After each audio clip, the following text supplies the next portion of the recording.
Welcome to Sleepy Ever After. Where better sleep becomes your story.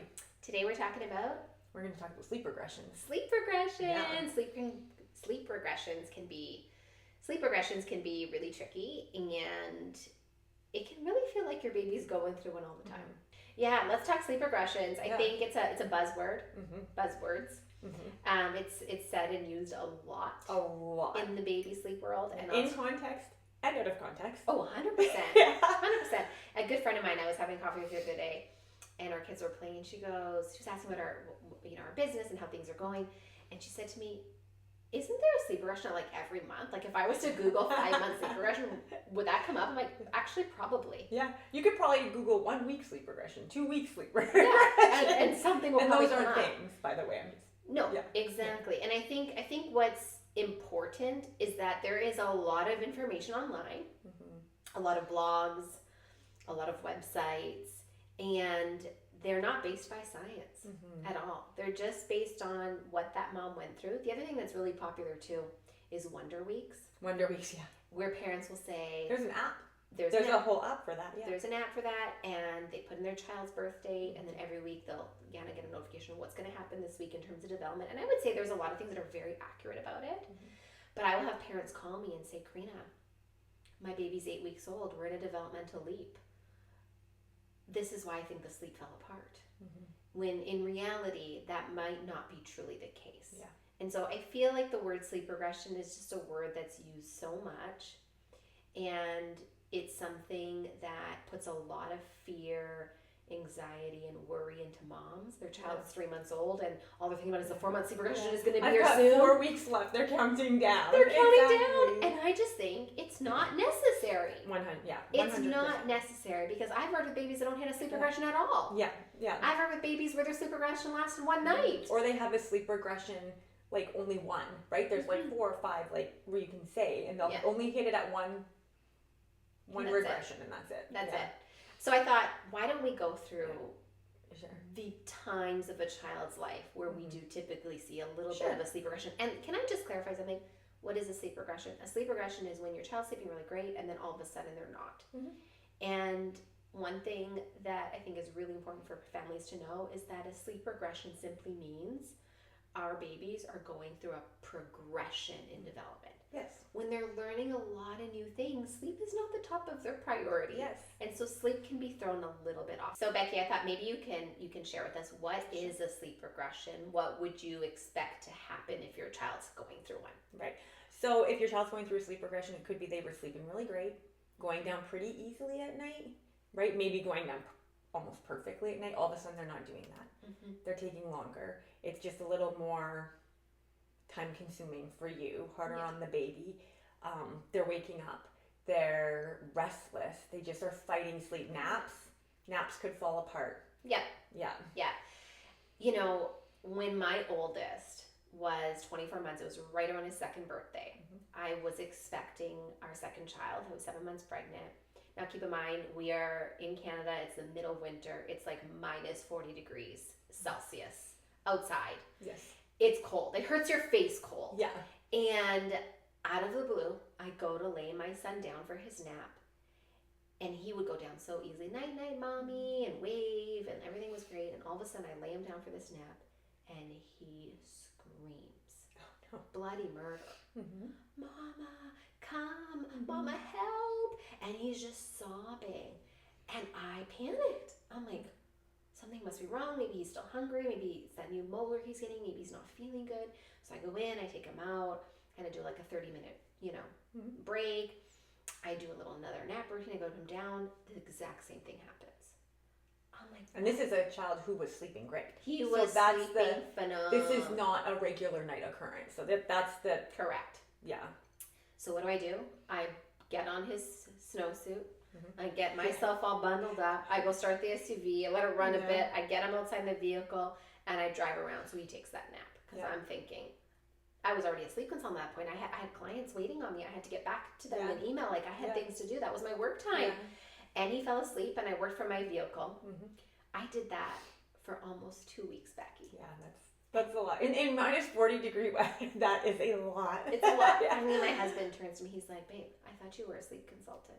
which made me feel 10 times worse. I'm like, okay, I know what's going on. I've identified it. Took him to the pediatrician. There was no ear infection. His night sleep was perfect, by the way. Can I just say my husband put him down at bedtime? Zero complaints. And that's not two things, actually, with that. That's not uncommon for naps to fall apart in a regression and night sleep to stay okay. Correct. And or vice versa. Yeah, we'll probably talk about this another time, but you said your husband can take a sleep, and like I just want to say, like, we need dads to be a big part of the bedtime and nap routine. Oh, for sure. Oh, that's a topic for another day. Another day. Yes. We all have to do a part 2. Yes. So long story short, I knew what I had to do. I had to go back to the basics. And so I laid him down awake, and I was responsive to him. I didn't let my son I didn't just close the door and leave it shut for 2 hours and let him cry it out. I made sure that he knew his voice was heard and that mommy was always here and that I always came back. But I also made sure that he learned that nap is non-negotiable. His body needs sleep. Yeah. Long story short, it took 2 days. 2 days, right back on track as if nothing even happened. And I just thought, I just wasted so much gas. Time and money. Bundling up. And the last years for nothing. So sleep regressions come out of the blue like that. They do. And because they're taking a long time to fall asleep, often at nap time or bedtime, they get themselves overtired, which causes the night wakings or causes short naps. And then you actually think that is part of the sleep regression, right? I've talked to people being like the sleep regression is impacting early, like now they're waking up at 4 a.m. They weren't doing that before. And they're waking up 3 times in the night. They weren't doing that before. And those things are generally linked to the overtiredness and not the sleep regression. It's not all sleep regression. That's correct. And I think that's what's really important for people to know. Yeah, it is important because then you think, oh, these will stop. 2 weeks typically, sleep regression, right? Right. These will stop once the regression's over, but now they're just on this overtired cycle. That doesn't go away with getting over the sleep regression. So on that note, there are sleep consultants out there in the industry that'll say, sleep regression can last 2 to 6 weeks. That's how I was taught. Okay, so that's interesting because in my years of experience, a sleep regression shouldn't last more than 2 to 3 weeks. And if it is, there's more going on to the story here. And in my personal experience, it never lasted more than 2 weeks. Yeah, exactly. And so I think that's really hopeful for parents to hear, and if it's been 2 weeks plus and they're still in the same boat, like there's probably a piece of the puzzle that you're missing, and I worked with a bunch of sleep consultants for years, and I'll tell you this, we were all certified sleep consultants, all of us, but when one of us was struggling with our child's sleep, we would be texting each other, guys, my baby did this and this, what do you think it is? I think it's this, what do you think it is? And it's not because that mother didn't know what she was doing. She's a certified sleep consultant. Do you know why? It was when you are living in the thick of it, it is hard to take a step back and look at the whole picture without being biased. Yeah, and medical doctors have this, that's why they have that rule. Like, my husband's not allowed to treat me, and he's not allowed to treat his children. He's not allowed to treat, like, my brothers or his family because it's part of that is there because of safety. Right. Because you're not thinking straight. That's right. When there's too much involved, there's too much on the line when it's your own family. Totally. So it's a protection. So you have sleep consultants going like, I don't know what to do because they're very emotionally involved because they love their children. So that's why I love that we're doing sleep strategy calls.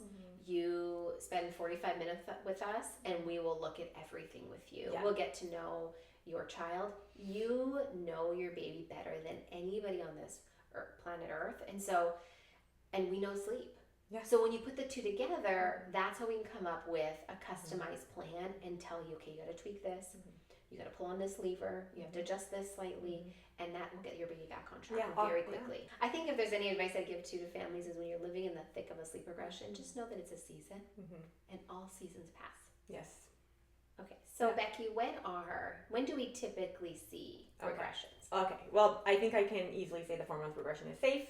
And I think any of our listeners and viewers don't even need to be told that. Right? Totally. Okay, and then we have like 8 to 10 months, right? Depending on the child. We have 1 year. We have 18 months. Yeah. We have 2 years. Yeah. We have 2.5 sometimes, and then 3. That's right. 3 years. And it really depends. Here's the thing. Like, we say these numbers. That doesn't mean every child's going to go through every regression at every stage. No. Right? So it's not like a... for sure this is going to happen to your child at this time. Yeah, and there's some babies that hit 0 sleep regressions. I've come across that. I've also worked with families where their child only hit 1 of them. So it's really dependent on the child. Yeah, and it depends how bad it is too, or not bad, but how intense the changes are. That's right. I think the other thing worth noting is we do have a lot of families, their baby turns 3 months old and their sleep starts to fall apart, and they'll reach out to us and say, I think my baby is in the 4-month sleep regression. And I would just say they likely aren't. There's no 3-month sleep regression. You can Google. It says there's a 3. Some people say there's a 3-month. You can find any regression online if you look hard enough. Yeah. But I think if people know and understand the science, what's actually happening in month 3 is that our babies for the first time are starting to produce the hormone melatonin, and the body's starting to learn how to regulate it in the system. So some days it'll be very prevalent. It feels like naps went really well, bedtime went great, and then the next day there'll be little to no melatonin in their system, and it feels like they're fighting every nap, and bedtime's a hot mess. The other thing that's happening in month 3 is that the baby is now transitioning from newborn sleep cycles, which newborn sleep cycles look different than adult sleep cycles. They're in either what's called active sleep or non-active sleep. And it's not really a cycle, it's bouncing back between two. That's right, there's no cycle, that's right. It's either they're in active or they're in non-active, one or the other, which does look similar to REM versus non-REM, but they're actually separate things. And then in month 3, so starting at about 12-13 weeks, their body starts to produce stages within a sleep cycle. So then their body's starting to let's say form a sleep cycle. And so a lot of parents, their baby was in the newborn stage, they were napping 60 minutes, 2-hour naps, and they would have to wake them. Those glorious 2-hour naps that you could get, and then now all of a sudden they're napping 20 minutes and you're getting nothing done. That's right. All of a sudden they're waking up, after 30 minutes, 40 minutes tops, 20 even sometimes, and that parent is really struggling. And again, that is biological, it's developmental. I wouldn't call that a sleep regression. Chances are the reason it's hitting so hard is because we're missing pieces of the puzzle. There's something that we need to tweak or change that is no longer working for your baby. One of those things is light exposure. That newborn that would nap in your arms, the sun beaming on their face for 2 hours, and they were still hard to wake, all of a sudden they're very sensitive to light, and they don't take those nice long stretches of sleep anymore if there's a little bit of light sleep. Like even the smallest little, even if you're nursing at night and it's dark and you're on your phone, that blue light just hitting, that can impact in all sorts of negative ways for sleep. Big time. So if your baby's 3 months and sleep has fallen apart, chances are it's not the 4-month sleep regression. There's actually something else going on. And so let's talk about the 4-month sleep regression. What do you want to say about that? The 4-month sleep regression, I'm not going to lie, it's probably one of the harder ones, and this is why it's so talked about online. It's so, like I said, infamous. It's so infamous. It's a great way of putting it, Becky. It's so infamous. And really what's happening is our babies are there's a tremendous amount of brain development happening, and they're realizing that there's so much more to the world than just mom and dad's face. And parents will often say, like, as soon as I walk into the nursery, my baby will start fussing. Like, they know I'm putting them down for a nap, because they do know. They're starting to realize that there's more than one room in your home, that there's more than one face. And babies know routine. They can pick up routine very quick. Very quickly, They've done studies on that, and it's very early when babies can start being, like, linked together a routine. As young as 8 weeks old, actually, which is amazing. Which is why bedtime and nap routine are important, but again, that's a topic for another day. That's right. So month 4 is a month where there's just a lot happening. A lot of babies learn to roll in that month. A lot of them start transitioning from cooing to a little bit more of some babbling. They're grabbing things, they're putting things to their mouth. They've now since realized that they have hands and feet. When they look, you always see them when they all of a sudden realize they can see their hands. That's right. And there's just lots happening, and sleep is just not the top of their priority list, and we can't blame them. This world is exciting, and they're brand new to it. Which is really cool. So then you get all the way, you get through the 4-month regression, which some people call a progression. You get through that, and then you get to 8 months. Between 8 and 10 months, there's lots of development going on again. This is often when babies learn to crawl on hands and knees. Often when they learn to pull themselves up, now they're babbling consonants. They're saying that da da da da or ba ba ba ba or ma ma ma or whatever it is. And so they're understanding that they have a voice. They're learning the different tones of their voice. You'll hear lots of screeching and all sorts of different sounds. And because they're more active, they are more excited about exploring. Yeah. And so, in months 8 to 10, sometimes I'll start to see some split nights where these babies will wake up, 1, 2 in the morning, and they're not crying. Yeah, and they're just playing. They're up for like 2 hours. They can be up for 1 to 2 hours, just having a blast in that crib. Yeah, exactly. I dealt with a client who had that and on the monitor, right? They could watch, not crying, but crawling around, crawling. Yeah. That's all they wanted to do was crawl. That's right. And so again, we have families that worry. They're like, something's wrong. Yeah, like now I'm up because I can hear them on the monitor. That's right. Yeah. And usually it lasts, 1-2 weeks. So if it's lasting more than 2 weeks, there's probably a scheduling tweak we need to make or something going on in the bedtime routine. But long story short, 8 to 10 months there's also physical development happening. And they just want to practice. Yeah. They just want to learn it. They're excited. They're super excited. It's so sweet. Yeah, so we get through that, or maybe you never experience it. Like I said, I don't want moms and dads to go away thinking my kids are going to go through this for sure. That's right. Because sometimes they have one bad night. Maybe they're sick. Maybe it's just we all have a bad night here and there. Right. That doesn't mean it's a regression. It just means they're human. That's right. They had one bad night. So we don't want you to get it in your head like it has to be this. It's funny you say that because oftentimes I'll actually say to moms and dads, I'll say, as much as I want to program my baby to sleep from this to this, they are not robots. No, they're humans. Yeah.